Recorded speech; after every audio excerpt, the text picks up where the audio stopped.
Hey everyone, welcome to my escape. We are going to do my monthly wrap up just because I love that Friday fell on the 31st. So we're gonna do it right on the day of. Love that. Makes everything so organized and lovely in my life. So diving right in, I read 13 novels total. I didn't read any novellas this month, which was actually shocking, but okay. I read 8 romances, 5 contemporary romances, 3 dark romances. I read 1 high fantasy novel.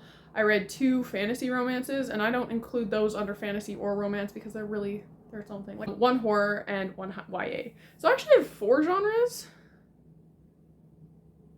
5 genres on this list. I don't read horror really ever. I think this is the first one I've ever picked up. So don't be expecting that on this channel a lot. No, that's not that's not my channel. That's not my reading. But yeah, there is one on here. I'm going to get the YA horror and high fantasy done right at the beginning. If you're only here for the romance, I'll timestamp it all in the video below and you can jump to whatever one you're feeling. Spoiler, this video is going to be kind of negative in the beginning, but then it's going to get far more positive. I just didn't like the 3 I read of the other genres this month. So we're going to start with them, get them out of the way, and then hop into the good stuff. So, starting with YA, I read Last Night at the Telegraph Club. This is a coming-of-age story, queer representation kind of book. It's set in San Francisco in like the 1940s or the 1950s. I did not like it. I gave it a 2-star. Okay, I'm sorry. I don't know if I'm necessarily the targeted audience for this. I still love to read YA. This just didn't hit for me. I was so bored. I picked this up in the summer with my friends. This was our book club pick. In the summer, I read halfway through and just left it on my shelf. The writing was decent in the sense of like I didn't mind how the author was telling the story, and I did really like how thorough she was in her research and like her background information and setting the scene of where the story was going to play out. That was really good and really well done all the way through. My issue with it was nothing happened. You kept waiting for something to happen and then it didn't. And then something kind of happened, but I don't even really consider that something happening. I was bored. I didn't care about any of the characters. Maybe Aunt Judy would have been like the most interesting, but we only got her point of view like 3 times in a flashback. And aside from that, like the main character was in high school and I didn't connect to her, I didn't relate to her, and I didn't care about their story because I was just so bored reading it. I was like, let's get to the point. All right, and then the high fantasy I read this month was The Last Wish. This was also one I'm currently reading on Goodreads, so again, it was to like knock that down. I did 2 of them this month because I don't think I'm going to be able to get one off my list next month, so 2 of it in March kind of covers me for April. You know, that was the thought, that was the idea. Oh my god, I hated this book. 1 star. 1 star. I'm not gonna get too much into it because I did a whole video on how much I hated this book, so feel free to click somewhere. I'll link it. I think it comes up here, but I'll link it. You can go check it out. I just, yeah, didn't like it. It's the first in the Witcher series, if you know the TV show. It's a monster hunting, medieval world type of thing. But yeah, hated it. 1 star. Go check out my video for that if you want more information there. Okay, and then the horror book I read this month was Rosemary's Baby. I picked this up because I was sitting with somebody in class and they're like, hey, I just read this book. It's a feminist critique of domestic abuse through institutionalized religion and like how this perpetuates and all that fun stuff. So I was like, oh, that sounds really interesting. She's like, it happens to be a horror, but it's not really like jump scary. And then she's like, there's a movie. I want to watch the movie. I don't want to watch it alone. So I was like, okay, I'll read the book. We can go watch the movie together afterwards. So I was like, this is going to be like a fun little thing. And, you know, I'm here for critiques all day, every day. I gave it 2 stars, I think. No, I think on Goodreads I gave it 3 stars because, again, it's not my genre. So I don't want to tank it if, like, maybe this is, like, great for the genre. It's not my read. But I have no real footing in the horror genre. So I gave it a 3 on Goodreads just because it's, like, middle. It's neutral. 3 on my bookshelf, neutral. To me, this was, like, a 2-star read. I will say, though, I really liked the author and the storytelling. Where in Last Night at the Telegraph Club, like, she wasn't bad. I appreciate some aspects. I really did like this guy's writing, which is shocking for me because books written by men in, like, anything before, like, 2010, and I struggle. We struggle to get along on a lot of it. But yeah, it didn't really feel like out of place or like so clearly glaringly written by a man. That just gives me a headache. See The Last Wish. Anyways. But I did really like his storytelling. His vibes were really good and he really did place you there. My issue was that you knew everything that had happened and like was going to happen from the beginning, and then you were just waiting for the main character to figure it out. And so there was no real like suspense for me. There was the one scene I was like, please tell me that did not happen. But aside from that, I was just kind of bored through it all, I will say. I wanted something to happen and I was ready for something to happen. And it wasn't happening. And then I was like, okay, well, it's supposed to be this commentary, so maybe at the end, like, we'll really get anything. Did not happen.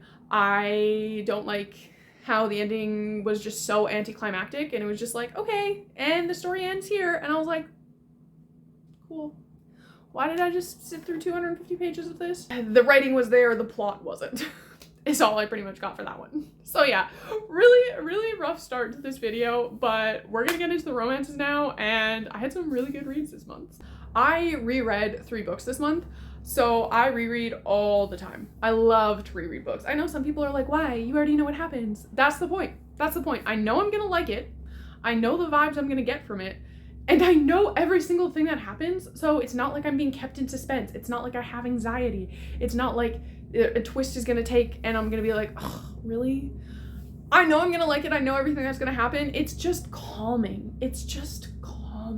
And I'm approaching the end of the semester, approaching the end of my degree, so my life is very much up in the air right now, and there's a lot of like decisions and assignments and stuff that needs to be made, and I just needed some things to like decompress. So I reread 3 books, yes, and they were all ebooks, so they didn't even help me with my shelves or any of my reading goals this year, but it's fine. So I read It Happened One Summer by Tessa Bailey.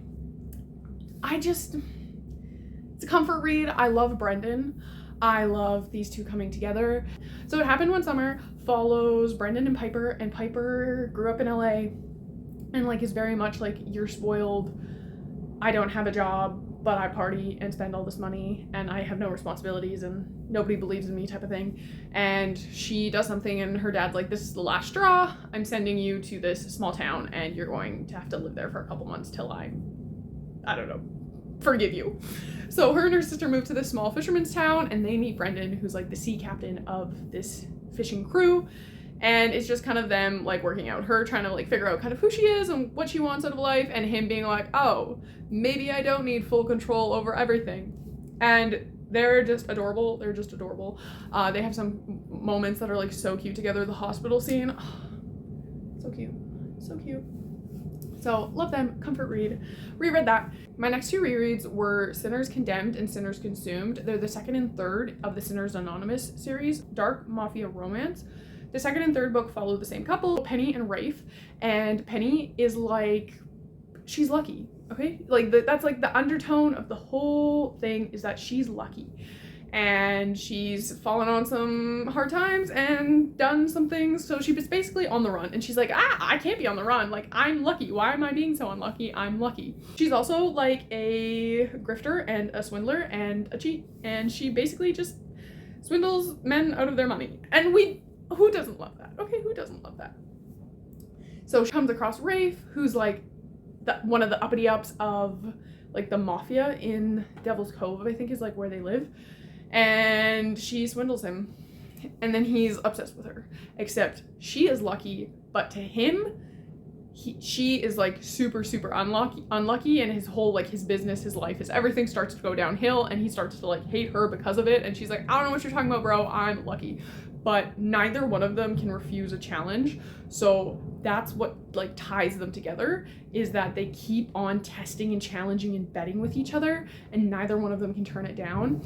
And I love it. I just love it. I love Penny so much. I love the undercurrent of like the theme of like luck throughout it, and like what does it mean to be lucky, and is she really lucky, and is it all in like your head and all that. Like, it's not quite to the level of like mysticism, but it's close.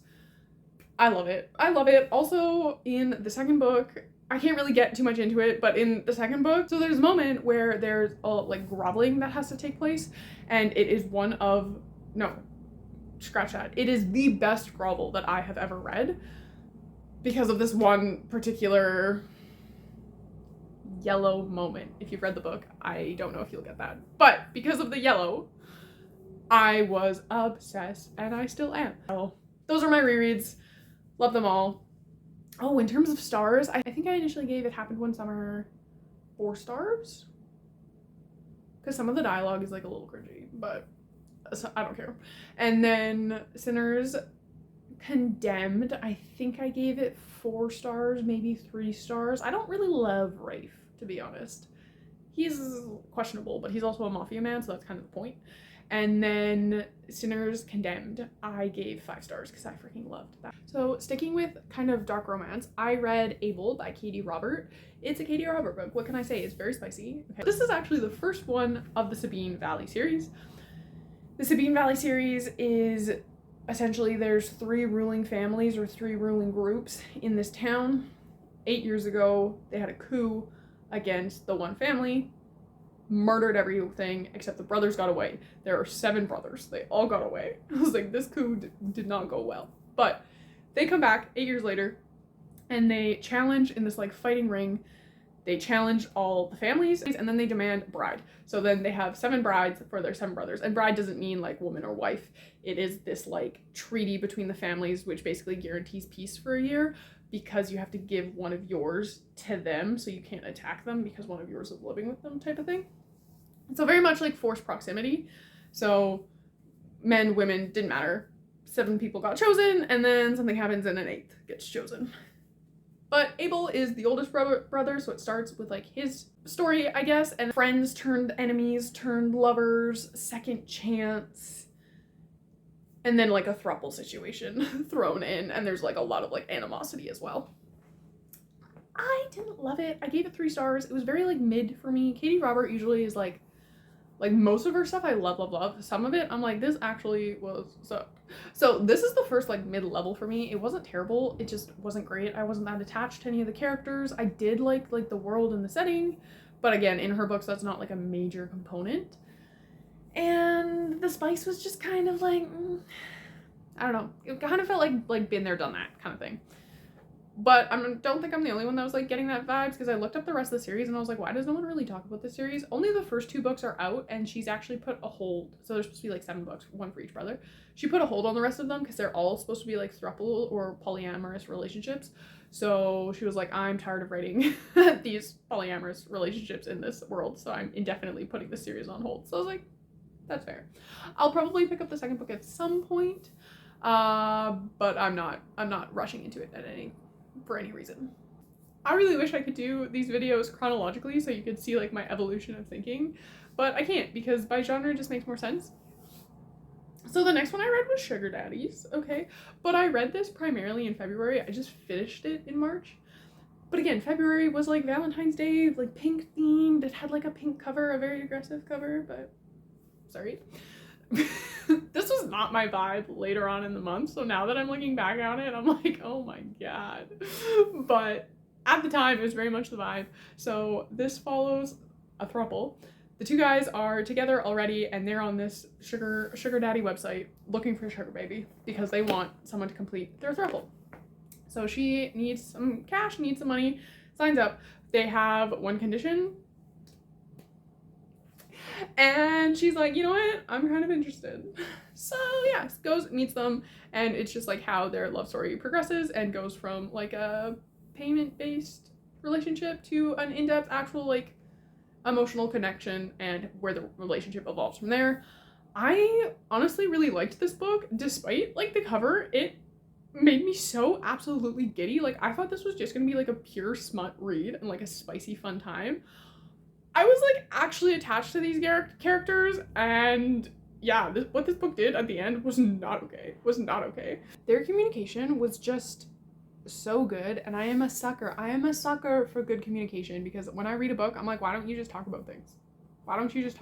This is why I love kink books, because there's so much communication to establish those relationships. I live for it. This book had it, not like the kink side. This book had the communication and I lived for it. I was attached to these characters. I was invested in their lives, like individually. I was invested in their collective relationship. They had goals and dreams. I wanted them all to like succeed. This book made me absolutely giddy. Absolutely giddy. I honestly could have used less spice because I was just like, but the spice was good. Don't get me wrong. The spice was good.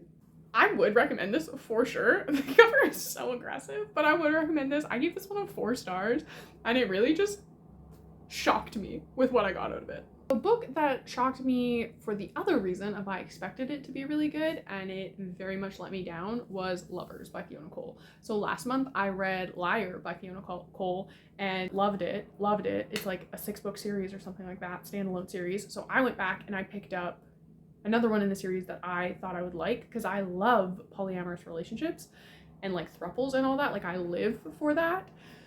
So I picked up the one that was about a throuple, okay?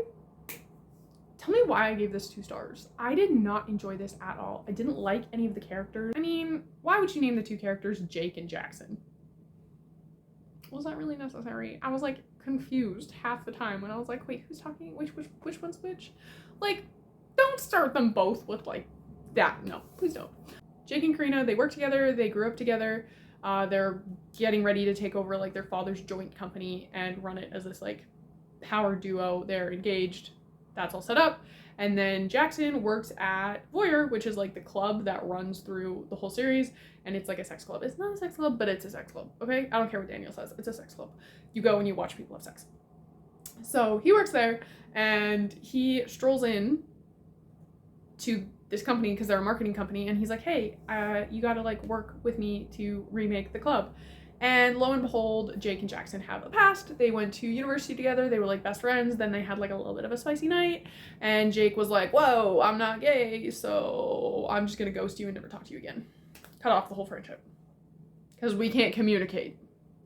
So this takes place a couple years later, and it's just kind of like them rekindling things, and then Karina's like, okay, but I am down for a spicy, fun 3-person time.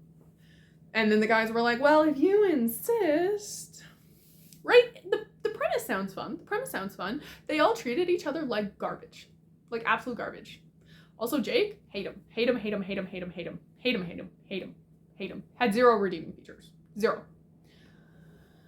The only part I liked about it was when, like, the flashbacks of when Jake and Jackson, like, had, like, first met and were in university and all that. Like, those were really cute, but present day, I was like, no.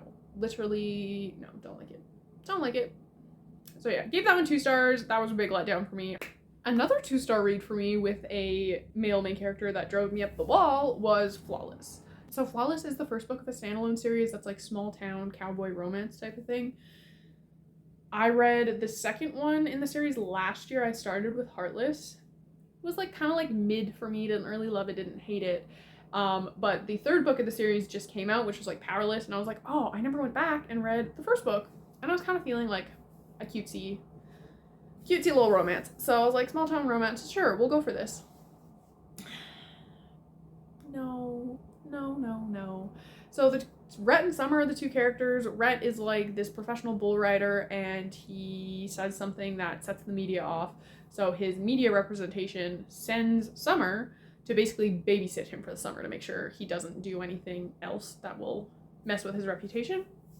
So it's like forced proximity. She's babysitting him because he's a child. He's really immature. He's very annoying. Like, he's super selfish. He doesn't think about anybody but himself, and I can't stand him. He was like the initial one that set people off. They're like, oh my god, get me a cowboy. And I'm like, of all the cowboys, this is the one that is like, no. Not for me. I gave this book a 2-star. I don't know if I said that already, but yeah, I gave this book a 2-star. It was boring, it was cringy, it was very insta-lovey. They both like just like dump all their secrets on each other out of nowhere right from like the beginning, and I'm like, why? You're supposed to hate each other. They market this as an enemies to lovers. It's not. It's like mild peevishness to instant lovers. It's not enemies to lovers. They have nothing in common. They bonded off of nothing. Their foundation of their romance is nothing. Like there's nothing that would sustain these two. Okay? There was a scene with chaps and whipped cream, but I don't think that's gonna get you through the long haul, you know? The one part I was invested in was Summer's backstory was like very cool and very intriguing, and I was like keeping with it to get to that, but I would have preferred a whole story about like the backstory, like a story flipping between her now and her backstory, but her trying to like mend ties with like her family and her sister rather than anything to do with Rhett. Because my reading journey is always a roller coaster, let's go into a 5-star read, okay? I had a 5-star read this month, guys. I don't have that many 5 stars. I read Beach Read by Emily Henry. This has been on my TBR for a while, but I'm not really intending or like going out of my way to pick it up. I don't know what to read, like I don't really, and this came up on my library. I checked my library account and it was like, your holds up on this. And I was like, you know what? I wanted something cutesy, something fun, sure. Sat down, read it. Why is this so good? Why did I not believe people when they've been hyping this up forever? This was the first Emily Henry book I've ever read, and I'm going to go back and do her whole catalog because I loved it. I loved it. So the story follows January and Augustus. They're both authors and they both met in college in like their writing program. So he writes, I think like crime or fantasy, like dark books, and she writes romance and like rom-coms. Anyways, ends up for the summer, because of a very interesting situation that I was not ready for that bomb to be dropped on us, like, in the first chapter, but she moves from the city and ends up at this, like, lakeside cabin for the summer because of something hilarious. Okay, you just read it and find out. I mean, it's not hilarious, it's kind of, like, terrible, but also it's kind of funny. Anyways. She ends up at this house and realizes her next door neighbor is Augustus, who, again, she went to school with and all that, and they don't really like each other. She just felt like he was very judgy and doesn't like appreciate her work to the same degree, so it very much is like she just doesn't really feel like she has the same level of respect because she's a female author and also because she writes romance books. So, but they're both suffering from writer's block and they're both kind of like trapped as next door neighbors. So they go, hey, let's make a bet. Let's see by the end of the summer if the other person can write your genre. So he starts writing a rom-com and she starts writing like a dark crime kind of thing to see if they can get themselves out of their own heads, out of their writer's block, and kind of continue going. And he takes her out for his like research days, and she takes him out basically on fake dates to teach him like what romance is. Guys, this was so cute. That was kind of a chaotic like description, but this was so cute. The characters were developed with other relationships and backstory. Their connection seemed like really like genuine and heartfelt. It wasn't insta-lovey. I didn't get those vibes at all. They like would share notes through the window, and that was the cutest thing. That was the cutest thing ever. Anyways, not my heart absolutely melting for their note sharing. This was just, it was so cute and so well done and so well written, and everything I didn't even know I needed it to be, but I absolutely loved it. It deserves all the hype in the world. I immediately wanted to go into Book Lovers, which is another like book she's written, but I felt like it was going to be too close to this one. I really want to like keep them separate in my head. And also I didn't have a hold on that one on the library, and it's got a long wait on that. But I don't really know how the holds on the library work because I wasn't due for Beach Read. I think I was like 14th down the list still, and it just came up out of nowhere. So I don't know how it works, but I have a hold on that one, and we will be getting into it. Honestly, though, I might just buy them both together because I do want to get a copy of this book physically and then go through and like annotate it again, or like read it again and then annotate it. So I might just buy her next book at the same time, but we'll see. So the last two on this list are fantasy romance, and it is Fortuna Sworn and Restless Slumber. I do have a video coming out, spoiler alert, just diving into these two books because I like them that much, or I'm like that excited about them. So I'm not going to get too far into it into the wrap up, but Fortuna Sworn is the first one. Fantasy romance, fairies set in like the contemporary world, but also like the unseelie court. She is a being. I'm not going to tell you what she is because it's like kind of a secret till like chapter 2, but she's one of the beings. So I gave this a 3-star. I found it like very mid. It was kind of underwhelming because of how many creators I had seen talk about it. I was just like, it's just kind of like another fairy story. Again, if you want details, wait till next week and that video will be up. And I picked up the second book right away because I own it, I guess. And I loved this book. I gave this book a 4-star. It was everything I wanted it to be. It pulled me into the world. I'm like obsessed with it now. And I want to dive into the rest of the book, like the rest of the series, so fast, like right now. But I can't find the physical books anywhere and I want them, but I can only find them on Amazon. I don't love ordering off of Amazon. So I'm looking other places for them, but I want to get into it. So I might just get the ebooks. We'll see. But I gave this one a 4-star. It definitely made the first one worth it. I'm very interested to see where the series is going. Loved it. Again, you will hear like all my ins and outs and why it's not quite a 5-star, but why I still love it and all that in my video next week. The cover is just pretty. I just love it. That's why I want them in paperback, because I just find that they're very, very pretty. They're very like fan arty. And yeah, those are all the books I read this month. So reflecting back on my year goals and if I'm kind of keeping up with it, I did read over 3 genres, so yay for me.